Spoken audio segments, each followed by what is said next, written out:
Vamos então ao capítulo 43, antes da reunião.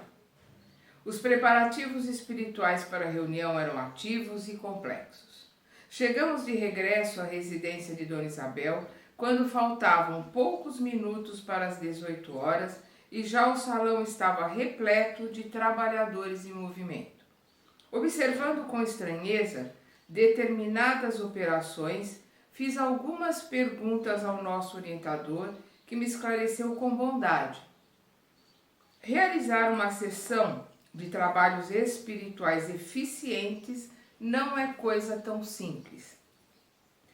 Quando encontramos companheiros encarnados, entregues ao serviço com devotamento e bom ânimo, isentos de preocupação, de experiências malsãs e inquietações injustificáveis, mobilizamos grandes recursos a favor do êxito necessário.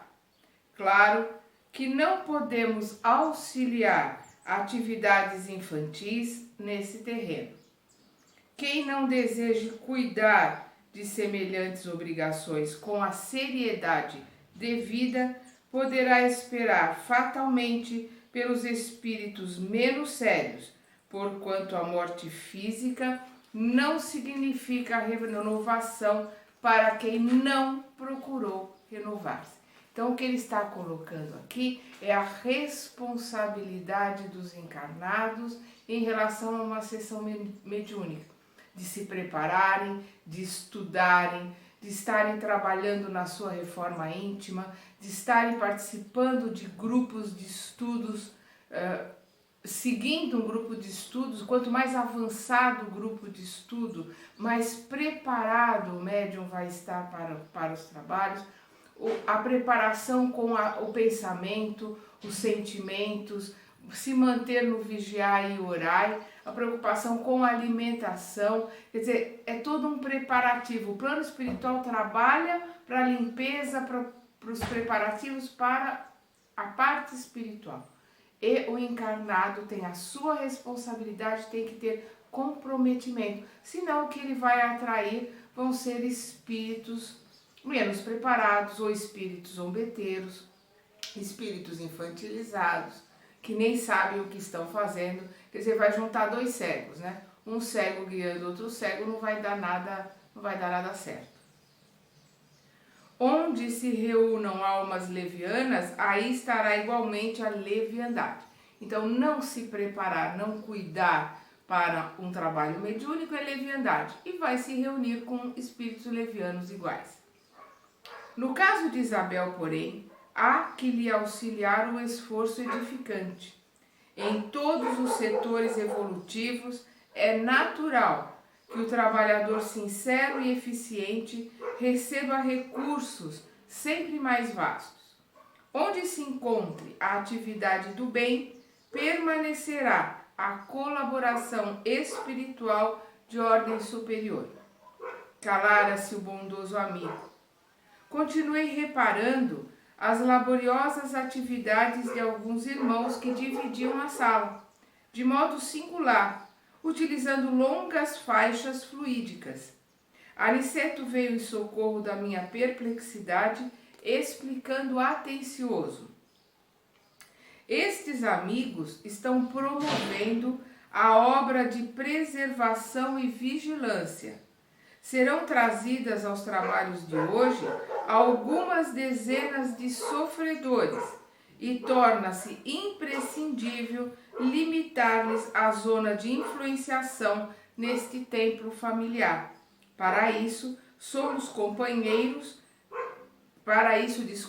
Nossos companheiros preparam as necessárias divisões magnéticas. Então ele está mostrando ali as faixas, né, que existem numa reunião mediúnica, que são essas faixas de vigilância, né, são faixas de proteção. Então determinados espíritos são trazidos para escutar os trabalhos, outros vão poder se manifestar através do médium, mas só atravessam essas faixas de proteção aqueles que os espíritos trabalhadores superiores ali, que dirigem os trabalhos, permitirem que passem por essas faixas. São faixas de proteção. Observei admirado que eles magnetizavam o próprio ar. Nosso instrutor, porém, informou gentil: não se impressione, André. Em nossos serviços, o magnetismo é força preponderante. Somos compelidos a movimentá-lo em cada escala. E sorrindo concluiu: já os sacerdotes do Antigo Egito não ignoravam que para atingir determinados efeitos é indispensável impregnar a atmosfera de elementos espirituais, saturando-a de valores positivos da nossa vontade. Então, magnetizar o ar, preparar o ar com energias positivas para ajudar no trabalho. Ora, veja como é trabalhoso para o plano espiritual montar um trabalho mediúnico sério. Por isso, aqueles que trabalham têm que ter também esta seriedade e este comprometimento. Para disseminar as luzes evangélicas aos desencarnados, são precisas providências variadas e complexas, sem o que tudo redundaria em aumento de perturbações. Este núcleo é pequenino, considerado do ponto de vista material, mas apresenta grande significação para nós outros. É preciso vigiar, não o esqueçamos. Enquanto as atividades de preparação espiritual seguiram intensas, Dona Isabel e Joaninha, noutra ordem de serviço, chegaram ao salão, dispondo arranjos diferentes. Usaram largamente a vassoura e o espanador. Revestiram a mesa de toalha muito alva e trouxeram pequeninos recipientes de água pura. A uma ordem de um dos superiores daquele templo doméstico, espalharam-se os vigilantes em derredor da moradia singela. Nos menores detalhes estava a nobre supervisão dos benfeitores. Em tudo, a ordem, o serviço, a simplicidade. Logo após alguns minutos, além das 18 horas, começaram a chegar os necessitados da esfera invisível ao homem comum. Se fosse concedida à criatura vulgar uma vista de olhos, ainda que ligeira, sobre uma assembleia de espíritos desencarnados em perturbação e sofrimento, muito se lhes modificariam as atitudes na vida normal. Olha o que ele está colocando aqui. Nós teríamos outras atitudes, nós teríamos um comportamento diferente se conseguíssemos vislumbrar, mesmo que fosse uma vista de olhos, a situação triste, deplorável, difícil, doída dos espíritos desencarnados que precisam de auxílio, que não tiveram o comportamento correto, não tiveram o esclarecimento, não buscaram a vida espiritual enquanto estavam encarnados. Nessa afirmativa, devemos incluir igualmente a maioria dos próprios espiritistas, que frequentam as reuniões doutrinárias alheios ao esforço autoeducativo, guardando da espiritualidade uma vaga ideia, na preocupação de atender ao egoísmo habitual. O quadro de retificações individuais após a morte do corpo é tão extenso e variado que não encontramos palavras para definir a imensa surpresa. Aqueles rostos esqueléticos causavam compaixão. Chegavam ao recinto aquelas entidades perturbadas em pequenos magotes, seguidas de orientadores fraternais. Pareciam cadáveres erguidos do leito de morte. Alguns se locomoviam com grande dificuldade. Tínhamos diante dos olhos uma autêntica reunião de, abre aspas, coxos e estropiados, fecha aspas, segundo o símbolo evangélico. Em maioria, esclareceu Aniceto, são irmãos abatidos e amargurados, que desejam a renovação sem saber como iniciar a tarefa. Aqui poderemos observar apenas sofredores dessa natureza, porque o santuário familiar de Isidoro e Isabel não está preparado para receber entidades deliberadamente perversas.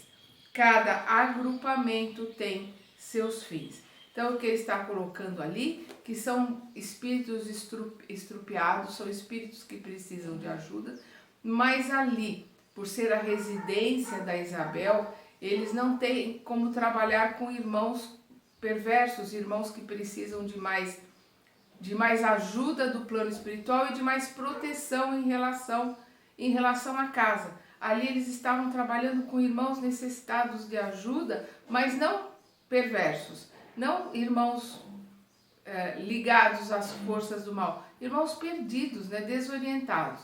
É a diferença de quando um grupo preparado, um grupo com estudo, um grupo já elevado, ele tem já condições de trabalhar o auxílio a irmãos menos esclarecidos, né? Irmãos, como a gente costuma colocar, não gosto muito dessa palavra, irmãos trevosos. Não é uma palavra adequada. Irmãos que precisam de mais auxílio porque estão mais ligadas às forças do mal. Com efeito, os recém-chegados estampavam profunda angústia na expressão fisionômica. As senhoras em pranto eram numerosas. O quadro consternava. Algumas entidades mantinham as mãos no ventre, calcando regiões feridas. Não eram poucas as que traziam ataduras e faixas. Muitos, disse-nos o mentor, não concordam ainda com as realidades da morte corporal. E toda essa gente, de modo geral, está prisioneira da ideia de enfermidade. Existem pessoas, e vocês como médicos a terão conhecido largamente, que cultivam as moléstias com verdadeira volúpia. Né? São os hipocondríacos, são aqueles que têm prazer em estudar a doença e começar a montar, né, sentir todos os sintomas da doença, tomar um monte de remédio, conhecem todos os remédios. São aqueles que têm a hipocondria, né, essa volúpia em relação à doença. Apaixonam-se pelos diagnósticos exatos, acompanham no corpo com indefinível ardor a manifestação dos indícios mórbidos, estudam a teoria da doença de que são portadores, como jamais analisam um dever justo no quadro das obrigações diárias. E quando não dispõem das informações nos livros, estimam a longa atenção dos médicos, os minuciosos cuidados da enfermagem e as compridas dissertações sobre a enfermidade de que se constituem voluntária prisioneiras. Sobrevindo a desencarnação, é muito difícil o acordo entre elas e a verdade, porquanto prosseguem mantendo a ideia dominante. Né? Continuam se sentindo doentes, continuam tendo a mesma volúpia em relação à doença, porque não muda nada. Só deixam aqui na Terra a vestimenta usada. Continuam sendo os mesmos, né? Às vezes, no fundo, são boas almas, dedicadas aos parentes do sangue e aproveitáveis na esfera restrita de entendimento a que se recolhem, mas, no entanto, carregadas de viciação mental por muitos séculos consecutivos. Olha a colocação que ele faz, por muitos séculos consecutivos. E num gesto diferente, nosso instrutor considerou: demoramo-nos todos a escapar da velha concha do individualismo. A visão da universalidade custa preço alto e nem sempre estamos dispostos a pagar. Esta é que é a grande verdade. O nosso egoísmo faz com que a gente viva na nossa individualidade, tudo para nós, só o nosso umbigo que interessa e aqueles muito próximos que nos interessam. Eu vou repetir o que ele coloca aqui. Demoramos-nos todos a escapar da velha concha do individualismo. A visão da universalidade custa preço alto e nem sempre estamos dispostos a pagar. Não queremos renunciar ao gosto antigo, fugimos aos sacrifícios louváveis. Nessas circunstâncias, o mundo que prevalece para a alma desencarnada por longo tempo é o reino pessoal de nossas criações inferiores. Ora, desse modo, quem cultivou a enfermidade com adoração submeteu-se-lhe ao império. Vamos lembrar as palavras de Jesus. Onde tiver o seu tesouro, lá estará o seu coração. Então, aqueles que adoraram a doença vão se encontrar com toda a enfermidade, com todo tipo de doença, com todos os males, a hora que desencarnar. Porque é aquilo que adoraram, é aquilo que plantaram dentro de si. Eu vou repetir o que ele coloca aqui. Nestas circunstâncias, o mundo que prevalece para a alma desencarnada por longo tempo é o reino pessoal de nossas criações inferiores. Ora, desse modo, quem cultivou a enfermidade com adoração submeteu-se-lhe ao império. É lógico que devemos, quando encarnados, prestar toda a assistência ao corpo físico que funciona para nós como vaso sagrado, mas remediar a saúde e viciar a mente são duas atitudes essencialmente antagônicas entre si. Então nós temos que cuidar do corpo, nós temos que cuidar da saúde, nós temos que buscar a vida, né, e a sobrevivência da melhor forma possível, mas sempre sem deixar de lado o cultivo da vida espiritual, a melhora, o crescendo espiritual, né? Evolver, subir, evoluir espiritualmente. A palestra era magnificamente educativa, entretanto, o número crescente de entidades necessitadas chamava-nos à cooperação. Muitas choravam baixinho, outras gemiam em voz mais alta. Depois de longa pausa, Aniceto advertiu: vamos ao serviço. Para nós, cooperadores espirituais, os trabalhos já começaram. A prece e o esforço dos companheiros encarnados representarão o termo dessa reunião de assistência e iluminação em Jesus Cristo. Então, é o que ele está colocando aqui. Vamos ao serviço. Para nós, cooperadores espirituais, os trabalhos já começaram. Para os encarnados, ainda não havia começado o trabalho. Mas para os desencarnados, o trabalho já começou. E aí ele vai ali aguardar a prece e ver o esforço, né? O que ele está colocando, a prece e o esforço dos companheiros encarnados representarão o termo desta reunião de assistência e iluminação em Jesus Cristo. Então, conforme for o esforço dos encarnados, conforme a prece, a dedicação, o comprometimento dos encarnados, a hora que chegarem ali, é que vai dar termo, é que vai dar a continuidade, vai dar exatamente como o trabalho deverá se realizar. Às vezes o plano espiritual prepara uma série de coisas, pretende montar uma série de trabalhos, mas a falta de compromisso, a falta de preparo dos encarnados que entram ali no trabalho mediúnico modificam todo o trabalho e às vezes só atrapalham, fazem com que o trabalho seja uma coisa infantil. Os trabalhadores espirituais mais elevados se retiram e deixam ali aqueles que vão participar de uma bobagem, digamos assim, por despreparo, por descomprometimento dos encarnados. Vamos continuar estudando e aprendendo com André Luiz no próximo capítulo.